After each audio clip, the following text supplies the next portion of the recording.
साथियों नमस्कार। Advocate Narendra Joshi YouTube channel और फेसबुक पेज पर आपका हार्दिक स्वागत है। साथियों आज मल्टीपल लोन डिफॉल्ट के मैटर में हम आज एक स्पेशल चर्चा आपसे करने जा रहे हैं और वह स्पेशल चर्चा जो है वह कानूनी कार्रवाइयों को लेकर है कि निविषम परिस्थिति और आर्थिक हालातों के चलते यदि कोई व्यक्ति लोन डिफॉल्ट का शिकार हो जाए तो हम ये मानते हैं कि रिकवरी कॉल हरेसमेंट होता है। हम ये मानते हैं कि रिकवरी की विजिट होती है, लेकिन रिकवरी एजेंट जो कॉल करते हैं या आपके घर आते हैं वह आपका बाल भी बांका नहीं कर सकते हैं, लेकिन किन्हीं विषम परिस्थिति और आर्थिक हालातों के चलते यदि आपका लोन डिफॉल्ट हो गया तो आपको टोटली इतनी प्रकार के नोटिस आ सकते हैं और उसमें एक जरूर मैं भूला हूं, मैं उसको और ऐड करूंगा यहां पर। अब इसके साथ यदि जोड़ा जाए तो टोटल 14 प्रकार के नोटिसेस जो है वो आपको आएंगे। अगर आप मल्टीपल लोन डिफॉल्ट के शिकार हो गए हैं, चाहे आपका सिक्योर्ड लोन है चाहे आपका अनसिक्योर्ड लोन है, उन तमाम परिस्थिति में आपको इन सारी लीगल प्रक्रियाओं से गुजरना पड़ता है। आज जिसने ये वीडियो लास्ट तक देख लिया, यकीन मान के चलना कि वह अपने नोटिस के जवाब खुद दे सकता है, उसे किसी के सहयोग की जरूरत नहीं पड़ेगी। तो साथियों सबसे पहले हमको ये समझना है कि किन्हीं विषम परिस्थिति और आर्थिक हालातों के चलते यदि हम लोन डिफॉल्ट के शिकार हो गए हैं, मैं शुरुआत करूंगा इस चीज की कि मान लीजिए आप किन्हीं विषम परिस्थिति और आर्थिक हालातों के चलते लोन डिफॉल्ट के शिकार हो गए, तो हमारा पहला सजेशन ये होता है कि क्या कारण है, उन कारणों के आधार पे आप कंपनी को प्रायर नोटिस जरूर दीजिए और जो प्रायर नोटिस दे उस प्रायर नोटिस में केवल और केवल लोन मॉरिटोरियम और लोन रिस्ट्रक्चर इतना लिखना काफी नहीं है। वैसे तो इन तमाम नोटिसों के मैटर में आपको क्या जवाब देने चाहिए, कैसे जवाब देना चाहिए, सब कुछ हमारे advocate Narendra Joshi YouTube channel membership पर पोस्ट है। बावजूद कई लोग कंफ्यूज होते हैं, तो आज उस कंफ्यूजन को हम जड़ से दूर करने वाले हैं। साथियों जिस भी व्यक्ति ने अगर लोन डिफॉल्ट होने वाला है, हो चुका है, 2 4 6 महीने हो चुके हैं और स्वयं के नाम पर किसी लीगल एक्सपर्ट या एडवोकेट्स के नाम पर नहीं, स्वयं के नाम पर यदि प्रायर नोटिस दे दिया है और उसने intimation letter for recovery agent और रिकवरी एजेंट नोटिस व्हाट्सएप अगर उसने तैयार कर लिया है, तो यकीन मान के चलना इन सारी प्रक्रियाओं से निकलने में उसे ज्यादा तनाव नहीं होगा। एक बात ध्यान रखना, भारत के कानून में आप यदि किसी भी प्रक्रिया से गुजरते हो तो आपको एक्यूज्ड कहा जाएगा, आरोपी कहा जाएगा, ठीक है ना, अपराधी नहीं कहा जाएगा। यह ध्यान रखिए कि आप पे ये आरोप है। तो यहां पर अब मैं डायरेक्ट टॉपिक पे आता हूं। अगर आपका मल्टीपल लोन डिफॉल्ट है, किन्हीं भी परिस्थितियों में आपको प्रायर नोटिस देना चाहिए। सिक्योर्ड और अनसिक्योर्ड दोनों के मैटर में ये जो सारी प्रोसेस है, अब मैं एक एक नोटिस पे चर्चा करने वाला हूं, एक एक नोटिस पे चर्चा करने वाला हूं। अब जैसे हम देखते हैं कि सबसे पहले जो है, सबसे पहले हमें कौन से नोटिस आते हैं, तो सबसे पहले हमें नोटिस आते हैं इग्नोर नोटिस।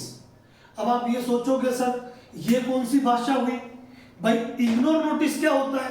इग्नोर करने का मतलब होता है ऐसा नोटिस जिसको इग्नोर करना है। इस क्लॉज का मतलब ही इग्नोर करना है, ये हो जाए या ये हो जाए, इग्नोर करना हो गया। अब इग्नोर करने वाले कौन से नोटिस है?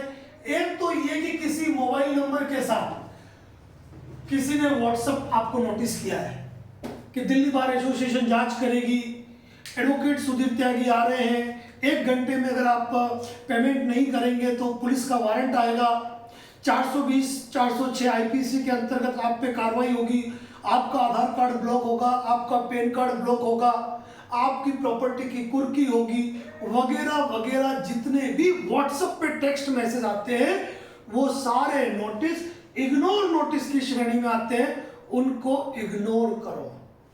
इसके अलावा एक स्टाम्प पे बना हुआ नोटिस आता है, मुझे बड़ा दुख होता है कि उस स्टाम्प पे यहाँ जो सील होती है ना वो एक एडवोकेट की है। दुख इस बात का है कि वो सील भी ओरिजिनल है, वो नाम भी ओरिजिनल है, उसमें जो एनरोलमेंट नंबर है वो भी ओरिजिनल है, लेकिन उन एडवोकेट को ऐसा सोचना चाहिए कि मेरे मामले में किस तरीके से दुरुपयोग किया जा रहा है। तो ध्यान रखें, कभी भी कोई नोटिस स्टाम्प पे नहीं बनता है। ये बात अलग है, आर्बिट्रेशन का अवार्ड पास हो तो उस पर स्टाम्प ड्यूटी होती है, तो उस नोटिस को इग्नोर करो।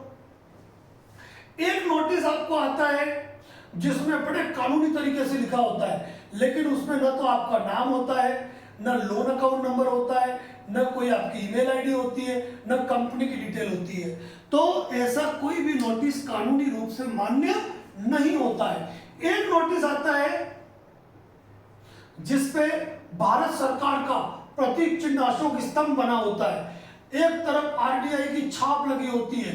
ये सारे फर्जीवाड़े हैं जिसपे सरकार कोई संज्ञान नहीं ले रही है। इसके अलावा एक नोटिस ऐसा आता है जिसपे लिखा होता है consumer court of India. Consumer court of India, दुनिया में इस नाम की कोई कोर्ट नहीं है। तो एक बात ध्यान रखें कि रिकवरी एजेंट के पास 200 से ज्यादा, कितने 200 से ज्यादा ऐसे टेक्स्ट मैसेज है, ऐसे फर्जी नोटिसेज है जिनको डायरेक्ट ही क्रॉस किया जाता है, यानी कि इनको इग्नोर करना।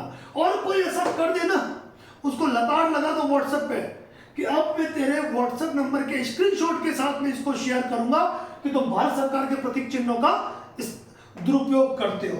तो इग्नोर नोटिस मेरे हिसाब से आप समझ चुके होंगे। और हम जब भी कोई ऐसा नोटिस भेजता है जो हमारी कॉन्टेक्ट लिस्ट में हो नहीं हो, जब कोई ऐसे नोटिस भेजते हैं तो हम सीधा क्रॉस करके भेज देते हैं कि इस नोटिस की कोई लीगल अर्थ नहीं है। ठीक है, तो ये हो गया पहला नोटिस। साथियों फिर कह रहा हूं, अगर मल्टीपल लोन डिफॉल्ट है ना तो प्रायर नोटिस जरूर दो। उसके बाद आता है ओवरड्यू नोटिस। ओवरड्यू नोटिस में क्या होता है कि कंपनी आपको अपने लेटर हेड पे लिख के भेजती है, भाई आपका इतना ओवरड्यू है, आप जमा कराओ जमा कराओ जमा कराओ। ये एक नॉर्मल प्रोसेस है कंपनी का, जो कंपनी करती है, पैसा डूबता है तो। और वैसे भी एक बात कहूं, ये जो वीडियो है ना, विषम परिस्थिति और आर्थिक हालातों से अगर मल्टीपल लोन डिफॉल्ट में फंस चुके हो ना तो उसके लिए, जानबूझ के लोन डिफॉल्ट करने वालों के लिए नहीं है।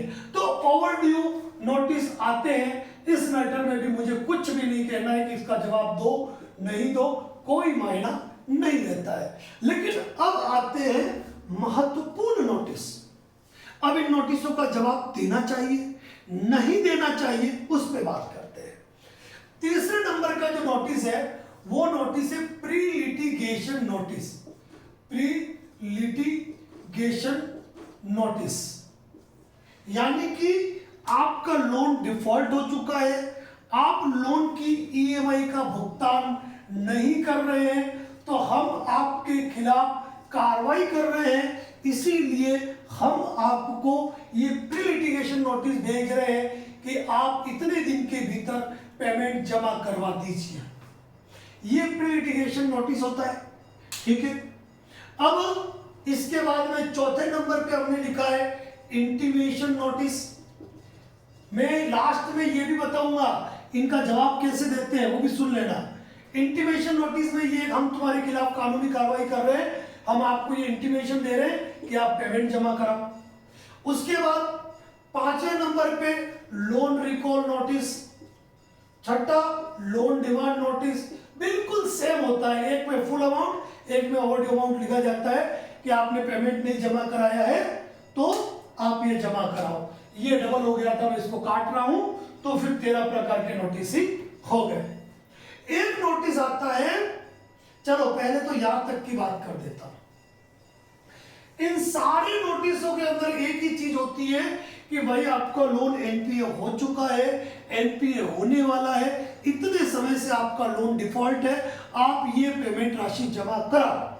अब मैं एक बात कहता हूं कि यदि आपने कंपनी को प्रायर नोटिस दे दिया है, आपने कंपनी को प्रायर नोटिस दे दिया है और वो भी आपने प्री लिटिगेशन नोटिस की तर्ज पे दे दिया है और उसमें तमाम विधिक आधार लिए हैं, तो आप इन किसी भी नोटिस का कोई कानूनी जवाब नहीं दो तो चलता है। बस बात यह है कि आपके पास जो प्रायर नोटिस भेजा उसकी कॉपी, आपने जिस डाक विभाग से भेजा उसकी डाक रसीदें और उसकी डिलीवरी रिपोर्ट आपके पास होनी चाहिए। बस अब इस पे आपने लोन मोरेटोरियम, लोन रिस्ट्रक्चर के लिए लिखा और भी बहुत सारी चीजें लिखी है, लेकिन वो केवल लोन मोरेटोरियम और रिस्ट्रक्चर का जवाब देते हैं, तो आपको इन संबंध में किसी भी प्रकार का जवाब देने की जरूरत नहीं है। अब इसमें जो 8वें नंबर का नोटिस है ना, अब 8वां लिखा है, 8वां लिखूंगा, 8वें नंबर का नोटिस है वो है मल्टीपल नोटिस। मैं लास्ट में बताने वाला हूं जवाब कैसे देते हैं। मल्टीपल नोटिस में क्या होता है, एक ध्यान रखिएगा कि वो लिखेंगे कि मैं एडवोकेट देगा कि मैं मेरी अभिभाष्य कंपनी, मेरी व्यवहारिक कंपनी, मेरी क्लाइंट कंपनी की ओर से आपको इन्फॉर्म करता हूं कि आपने लोन डिफॉल्ट किया है। हम आपके खिलाफ सेक्शन 25 की कार्रवाई करेंगे, ये भी लिखेंगे। सेक्शन 138 के अंतर्गत कार्रवाई करेंगे, ये भी लिखेंगे। हम आपके खिलाफ आर्बिट्रेशन की कार्रवाई करेंगे, वो भी लिखेंगे। हम आपके खिलाफ एग्जीक्यूशन की कार्रवाई करेंगे, वो भी लिखेंगे। हम आपके खिलाफ बीएनएस 316, 318 की कार्रवाई करेंगे, ये भी लिखेंगे। ठीक है, इसके अलावा हम आपकी प्रॉपर्टी अटैच कर लेंगे, हम आपका पासपोर्ट बैन कर लेंगे, हम आपका अकाउंट होल्ड कर लेंगे, हम एग्जीक्यूशन की कार्रवाई कर लेंगे। मतलब सभी प्रकार के नोटिस, इसे कहते हैं मल्टीपल नोटिस। और इस नोटिस को देखकर कई लोग घबराते हैं, कई लोग घबराते हैं। तो मैं आपको यह कह दूं कि कई यूट्यूब चैनल कहते हैं कि कंपनी ने लगातार आपको इतने नोटिस दिए, इतने नोटिस दिए, इतने नोटिस दिए, इतने नोटिस दिए, आपने किस नोटिस का जवाब क्यों नहीं दिया, ऐसा जज साहब पूछते हैं। तो मैं कहना चाहूंगा कि जो भी ऐसा कहते हैं इसका मतलब उन्होंने कोई केस लीड ही नहीं किया है, कोई केस लीड ही नहीं किया है, तो वो ऐसी बातें करते हैं। आप ई कोर्ट सर्विसेज पे जाके देखना, 1000 से अधिक केस हमारे नाम पे रजिस्टर्ड है, यानी इतने केसों में हम पैरवी कर चुके हैं। ये हमारे अनुभव है, हमारा एक्सपीरियंस है कि किसी भी मैटर में, किसी भी नोटिस के बारे में जज साहब कुछ भी नहीं पूछते।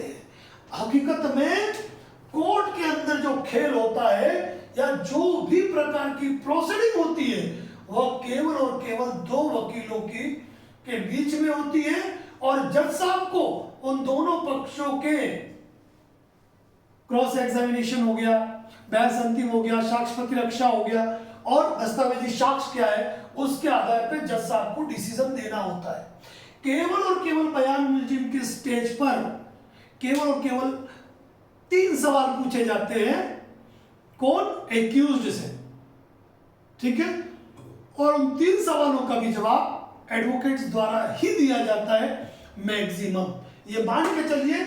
इसलिए किसी भी जज साहब द्वारा कोई सवाल नहीं पूछा जाता है और जो कहते हैं इसका मतलब कोर्ट प्रोसीडिंग में कभी गए नहीं। मुद्दे की बात। अब 8वां नोटिस हो गया मल्टीपल। अगर इसका जवाब भी देना चाहे तो आप एलएलएम डीएलएम के आधार पे आप इन नोटिसों का उत्तर दे सकते हैं। वैसे आपको बता दूं, ये जितने भी नोटिस है ना, उन सारे नोटिसेस के जवाब जो है हमारे YouTube चैनल मेंबरशिप पे पोस्ट है।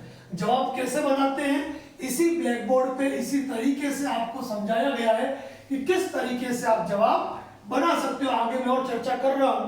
अब 8वें नंबर तक का नोटिस देख लिया हमने, अब 9वें नंबर का नोटिस देख रहे हैं। 9वां नंबर है सेक्शन 25।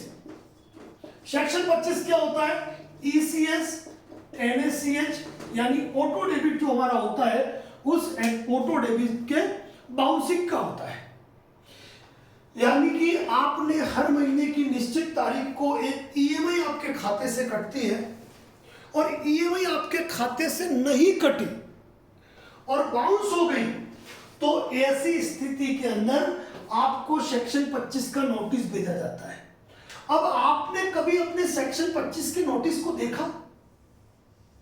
सेक्शन 25 के नोटिस का सिंपल प्रोविजन है, सिंपल प्रोविजन, ऊपर या नीचे कहीं पर भी डेट आएगी, 2 में आपका नाम लिखा होगा, एडवोकेट का लेटर हेड होगा, ठीक है।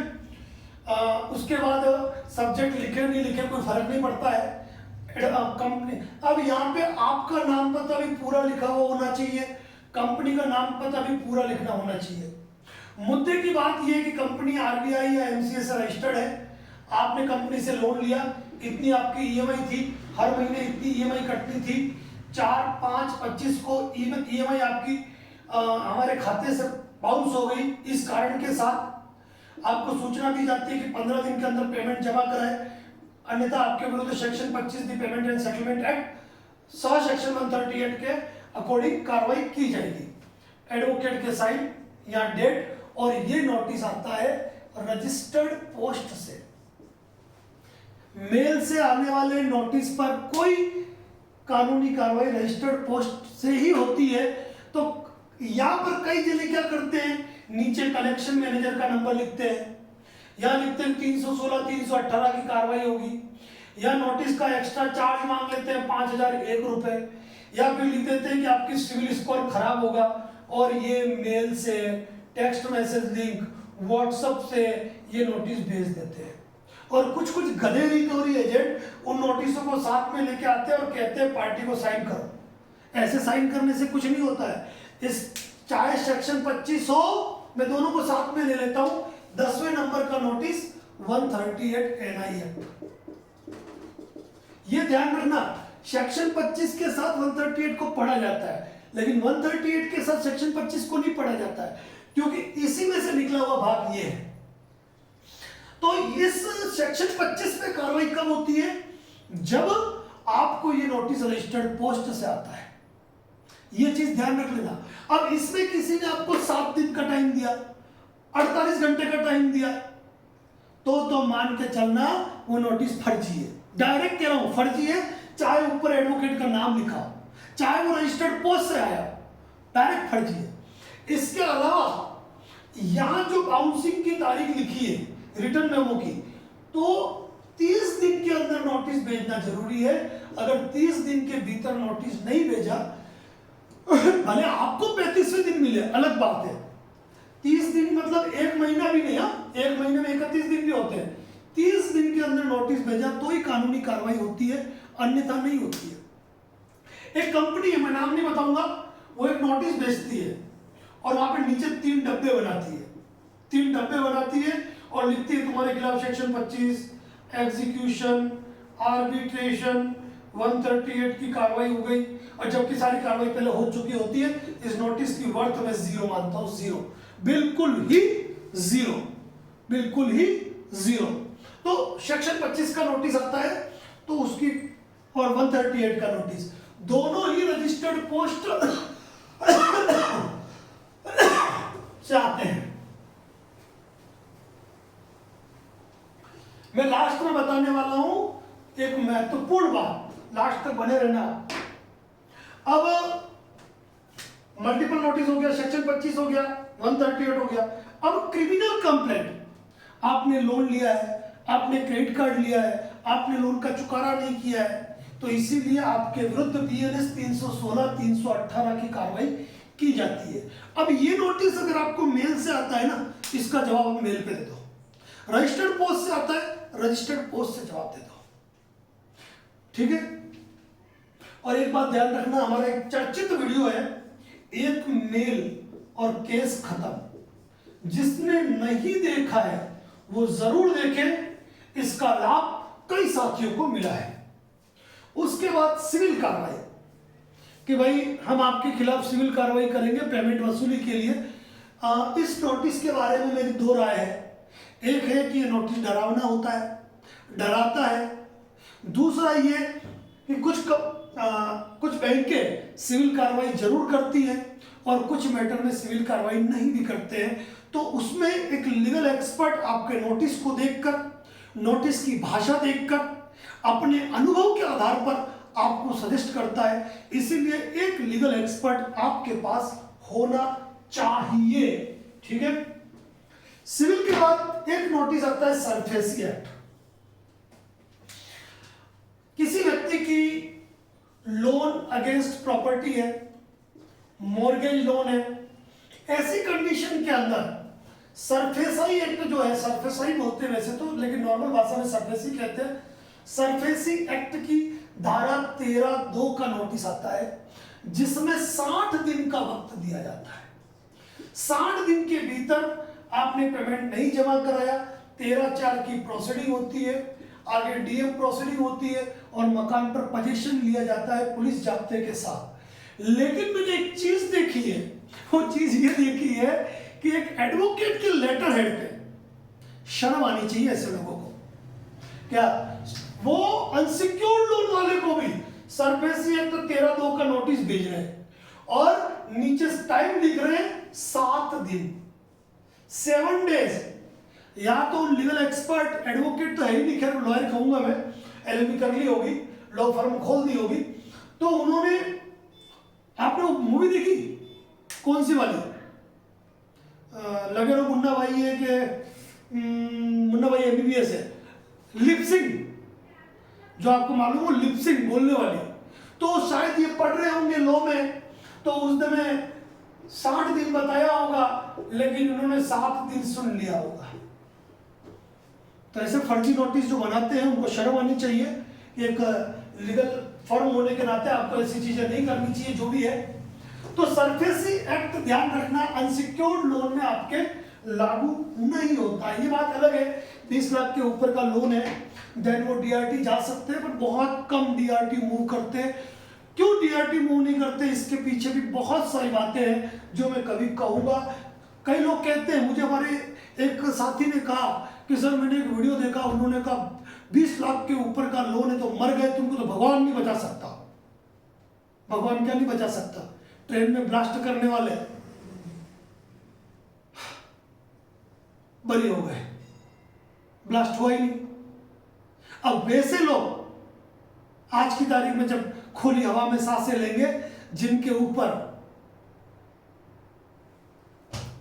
छोड़िए इस बात को, अब बात ये कहूंगा कि 20 लाख के ऊपर का लोन है तुमको भगवान नहीं बचा सकता। अरे भाई, तो जब मेरे साथी ने मुझे कहा कि सर वो वीडियो देखो, उन्होंने ऐसा कहा है, मैं कहा यार बोलने वाले की शक्ल तो देख, बोलने वाले की शक्ल तो देख। आज मैं आपको एक बहुत बड़ी बात कहना चाहूंगा और मुझे मालूम है आप कमेंट्स में इस बारे में जरूर लिखेंगे कि वकील जो होता है ना, वकील कौन है? जो सांप को बनाए रस्सी, जो सांप को बना दे रस्सी और रस्सी को बना दे सांप। लेकिन वकील वो है जो एक्ट पे चले, जो टैक्ट पे चले। एक्ट पे तो दुनिया चलती है, वकील टैक्ट जानते हैं और उसी टैक्स पे आगे होते हैं। तो जिस व्यक्ति ने कहा उसकी शक्ल देखो, उसका अनुभव देखो, वो क्या बोल रहा है। वैसे तो आप देख रहे होंगे अपने कई यूट्यूबर हमारे लोन डिफॉल्टर साथियों को जेल में सलाखे पकड़े हुए दिखाते हैं, डर का माहौल पैदा किया जा रहा है। तनाव नहीं लेना, 20 लाख से ऊपर के लोन के सेटलमेंट नहीं देखने हो ना, हमारे यूट्यूब चैनल की मेंबरशिप पे चले जाओ। 15%, 18%, 12%, 20% में 20-20 लाख, 22-22 लाख, 25-25 लाख, 30-30, 35-35 लाख के लोन के सेटलमेंट मिलेंगे, कोई बड़ी बात नहीं है। अब ये तो आप समझ गए सरफेसी एक्ट का खेला, लेकिन अब ये ध्यान रखना है, एक नोटिस ऐसा है जिसके अंदर ढेर सारे नोटिस है और वो है आर्बिट्रेशन। इस नोटिस का जवाब देने में कभी कोई गलती नहीं करनी चाहिए।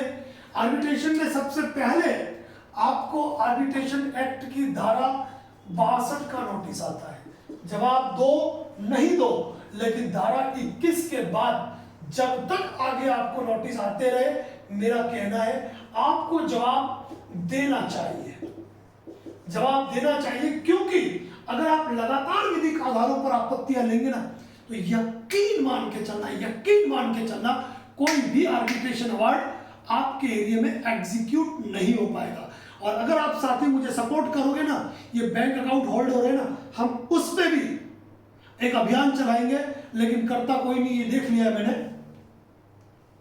अब हम आगे चलते हैं।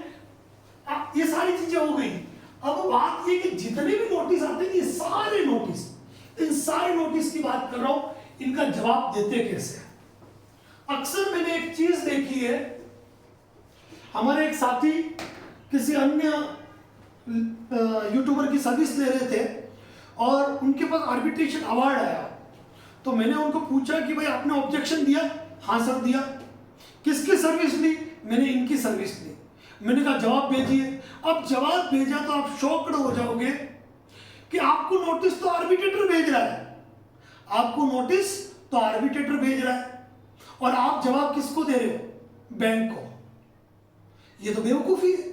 यानी कि आपको कोर्ट से समन आया और आप एनबीएफसी की कंपनी चले गए। हाँ भाई आपने मुझे बुलाया था। अरे भाई तुझे यहाँ नहीं आना था, पेशी तेरी कहाँ पे? कोर्ट में। तो कोर्ट में जाना। मुझे एक चीज याद आ रही है, मैं अनुभव शेयर करूंगा आपको। मेरा कजिन ब्रदर है उदयपुर में, आप सब लोगों की दुआओं से अच्छा नाम है। कोविड के अंदर कुछ झगड़ा हो गया तो मेरे कजिन ब्रदर को पुलिस उठा के ले गई। मुझे जानकारी मिली 1 महीने बाद, क्योंकि वो भाई था, मुझे तो फोन किया नहीं। अब मुझे थर्ड पर्सन से मालूम पड़ा कि आपके भाई को हिरणमंगरी पुलिस थाना के वसनाराम जी ने गिरफ्तार किया। अब भाई था, उसको तो क्या कहूं, मैंने जो पुलिस अधिकारी थे उनको फोन लगाया कि मुझे ये बताइए कि ये घटना हुई थी इस जगह पर, तो वहां पे एक व्यक्ति को, भरत को, जो आपने गिरफ्तार किया था, तो मुझे ये बताइए कि आपको मालूम नहीं था वो मेरा भाई था क्या? अरे वकील साहब मुझे नहीं पता और उसने मुझे बताया भी नहीं। फिर मैंने कहा कि लेकिन वो तो बता रहा था कि उस लड़ाई में उसकी कोई भूमिका ही नहीं है। वो हंसते हंसते बोलने लगे कि वकील साहब आप सुनोगे तो आश्चर्य करोगे। मैं क्यों बताओ? लड़ाई चल रही थी, एक व्यक्ति दूसरे व्यक्ति को मार रहा था, और जो मार खा रहा था ना, आपका कजिन ब्रदर उसी को पकड़ रहा था, रुक तू कुछ मत कर, रुक तू कुछ मत कर। यानी कि उसके हाथों को जबरदस्ती पकड़ रखा था और दूसरा उसको मार रहा था। तो आप बताइए कि उसने अपराध किया कि नहीं किया? वो आरोपी है कि नहीं है? और इसके सीसीटीवी फुटेज है, क्योंकि घटना जहां हुई वहां सीसीटीवी फुटेज लगे थे। मैं तो ये वाली गणित हो गई कि आपको नोटिस किसने भेजा है, आपको उसको जवाब देना है, और यही गलती करते हैं। आपको कोई, ये जितने भी नोटिस मैंने बताए ना, उनमें कोई भी नोटिस आता है तो आपको टू में जो नाम लिखना है, नाम पता लिखना है, वो किसका लिखना है, आपको नोटिस किसने भेजा, आप उसका लिखो। अब 1 नंबर पे और 2 नंबर पे लिखना चाहो तो आप कंपनी या एनबीएफसी का नाम लिख सकते हो। और मैं एक बहुत बड़ी बात कहूंगा, बहुत बड़ी बात, अगर आप 2 नंबर नहीं भी लिखना चाहो ना, जिसने नोटिस भेजा उसका नाम और पता लिखो। और अगर किसी ने अपना लेटर हेड यूज किया है और उस लेटर हेड में उस व्यक्ति का पता ही नहीं है ना, तो नोटिस में खुले आरोप लगाओ कि आपने फर्जी नोटिस भेजा है। आपके नोटिस में आपका पता ही अंकित नहीं है, आप क्या, तो आपके नोटिस की कानूनी मान्यता क्या है? दूसरी बात, घर पे यदि आपके कोई लिफाफा आता है ना, तो लिफाफे में लिफाफा कहां से आया, फ्रॉम का एड्रेस है, वहां पे भेजो। और एक चीज आप अक्सर मुझे ये कहते हो कि सर नोटिस ये भेजते हैं ना, तो नोटिस का पता नहीं होता है। तो मैं ये कह रहा हूं, मान लीजिए ये नोटिस है, मान लीजिए मेरा ही नोटिस है, ये मेरा एडवोकेट का मोनो है, या लिखा है एडवोकेट नरेंद्र जोशी, ये लिख दिया। अब मैंने ये नोटिस भेजा है, तो कई लोगों का जो भेजता है उसका एड्रेस यहाँ होता है, और यहाँ कई बार लोग नीचे यहाँ पे एड्रेस लिखे होते हैं, यहाँ पे एड्रेस लिखे होते हैं, ये ध्यान रखना। और अगर सेक्शन 25 138 एनआई एक्ट के अंतर्गत अगर नोटिस आता है ना, तो थोड़ा सा आपको अपने दिमाग का इस्तेमाल करना है और उसमें यह देखना है एडवोकेट का एड्रेस कहाँ का है। और भले कंपनी के 2 एड्रेस लिखे गए हैं, जो एडवोकेट का एड्रेस है ना, कंपनी का भी वही एड्रेस लो। जैसे मान लो कलकत्ता का है तो ये भी कलकत्ता का लो, भले उनका मुंबई में रजिस्टर्ड कॉर्पोरेट ऑफिस है, उसको मत लो। और लगभग ये नोटिस जो होते हैं ना, कई बार फर्जी एड्रेस से भेजे जाते हैं जो लौट के आ जाते हैं, लौट के आ जाते हैं। ये बात आपको ध्यान रखनी है साथियों, बहुत ही महत्वपूर्ण बात है, ये बहुत ही महत्वपूर्ण बात है। कभी भी नोटिस का जवाब किस किस को देना अनिवार्य है। जिसने नोटिस भेजा है ना उसी को जवाब दो, दूसरे को मत दो, चलेगा। मतलब कंपनी का नोटिस आया आर्बिट्रेशन के लिए तो कंपनी को जवाब दे दो। दूसरी बात, आर्बिट्रेटर ट्रिब्यूनल का आया तो सिर्फ ट्रिब्यूनल को एड्रेस भेजो। थर्ड बार अगर आर्बिट्रेटर ने भेजा तो सिर्फ आर्बिट्रेटर को भेजो, ताकि वो रिजॉइंडर भी भेजे, आपको उसको जवाब देने की जरूरत नहीं, क्योंकि आपने उसको जवाब दिया ही नहीं। और एक बात ध्यान रखिएगा साथियों, हमने अभी सारे नोटिसेस अपडेट किए हैं। यदि आप नोटिसों का कानूनी तरीके से उत्तर देते हो ना तो यकीन मान के चलना, यकीन मान के चलना,